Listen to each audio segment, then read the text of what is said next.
Could you tell me what kinds of people, and if you've got some names, put them out there, do you think might be the kinds of people that a Trump administration, we're using that assumption, would pull in on the big domestic agenda elements, from chief of staff, treasury, maybe national security? I know, well, maybe I should leave that for Walter. I'm coming to you in a minute on that. But on the domestic side, you know, are there people all lining up? Is there a community out there thinking, right, this is the opportunity, we've got to get it right? What kind of people do you think would be stepping forward? There are. I will disappoint you, Robin, and not mention names. That's ultimately up to the president-elect and his or her staff, right? So I won't be presumptuous. But I will say the kind of person. Yep. The kind of person, and I'll be candid here because I think I've been invited here to be candid. Exactly. The kind of person who will come into the next conservative administration is going to be governed by one principle, and that is destroying the grasp that political elites and unelected technocrats have over the average person. And if I may, I will be candid and say that the agenda that every single member of the administration needs to have is to compile a list of everything that's ever been proposed at the World Economic Forum and object all of them wholesale. Anyone not prepared to do that and take away this power of the unelected bureaucrats and give it back to the American people is unprepared to be part of the next conservative administration.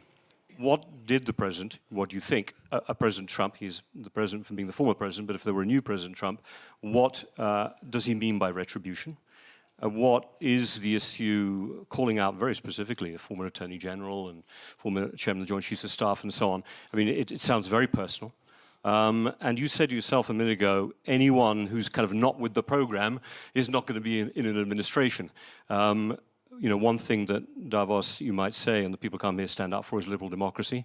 So if the idea that's going to be swept under the table is part of the idea, hopefully that's not what he means. What do you mean? What do you think he means by retribution? Well, it's laughable that you would, or anyone would describe Davos as protecting liberal democracy. It's equally, standing up for it. It's equally laughable to use the word dictatorship at Davos and aim that at President Trump. In fact, I think that's absurd. But I'm going to step aside from that constructive criticism and instead answer your question. Yep. And I'm going to be substantive here. President Trump, if he's the next president, for that matter, I think whoever the next conservative president is going to take on the power of the elites, which I mentioned earlier.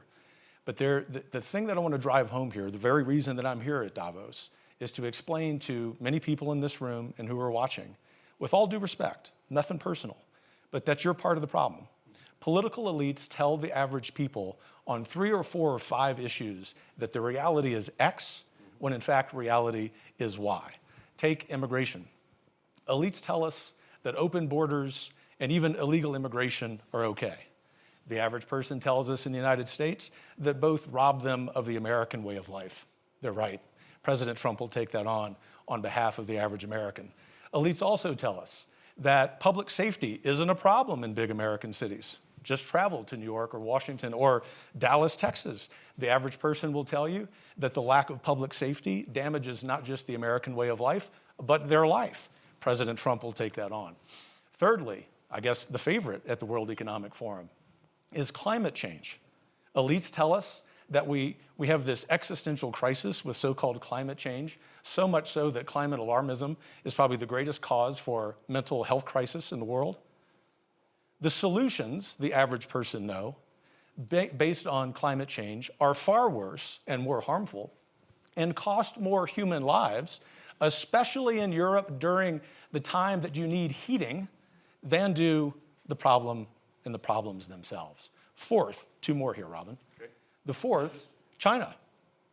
The #1 adversary, not just to the United States, but to free people on planet Earth. Not only do we at Davos not say that, we give the Chinese Communist Party a platform. Count on President Trump ending that nonsense.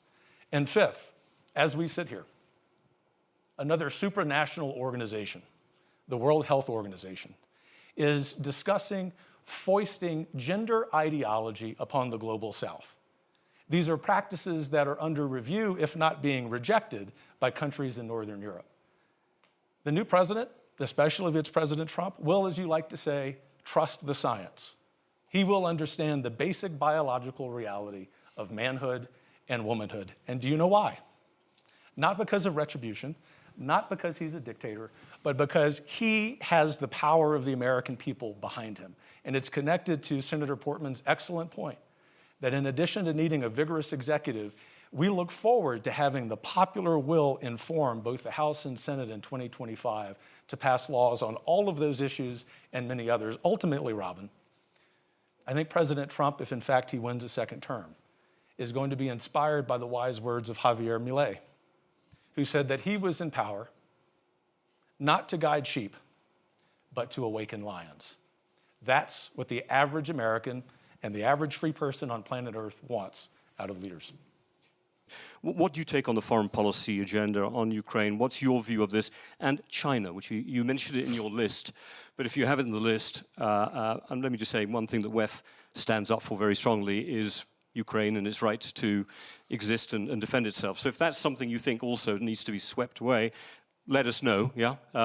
But on China as well, what would be done differently, if you see what I'm saying? Ukraine and China. Let me just correct the slight assertion you made there. We want Ukraine to win. We want to see Ukraine win with a lot more help from European allies. I think the United States has a role. Heritage has been clear about this for 2 years now, that there is a world in which we support military aid for Ukraine. I think the entire American right would, or almost all of them, provided it's 100% focused on military aid. There is real transparency in how the funds are used, and it's just a fact. This is not conveyed pejoratively. If you look at our index of economic freedom at Heritage, Ukraine's in the bottom 10 on government transparency. We don't celebrate that. We wish that were different, but the transparency concern, which the political right has voiced from the beginning, is real.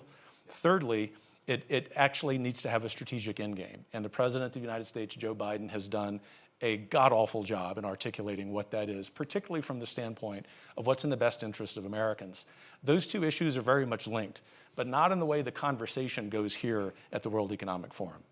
That is to say that from the perspective of the United States, because our first obligation in foreign policy is to look at it through the lens of what's best for the American citizen, the much bigger threat is the Chinese Communist Party. And not just because of their imminent threats or their threats for imminent action against Taiwan, especially after the outcome of Saturday's election, but because the Chinese are a far greater economic power, and I would even argue cultural power, in the world, not just in the United States. Therefore, we would argue, to sum up here, Robin, for the next conservative president to be a prioritizer. It's not an either-or question, and too much of the media commentary puts that as a false choice. It's not. It's a matter of realizing this fact. This year, as no doubt the great fiscal Senator Rob Portman would know, the United States is going to pay $750 billion in interest alone. I'm telling you, from the standpoint of the American political center right, that has to change before European countries, especially in Germany and France, wag their finger about what we're supposed to do on their behalf. Day one of the Trump presidency, what does he do? What are the first 2 or 3 actions that he does?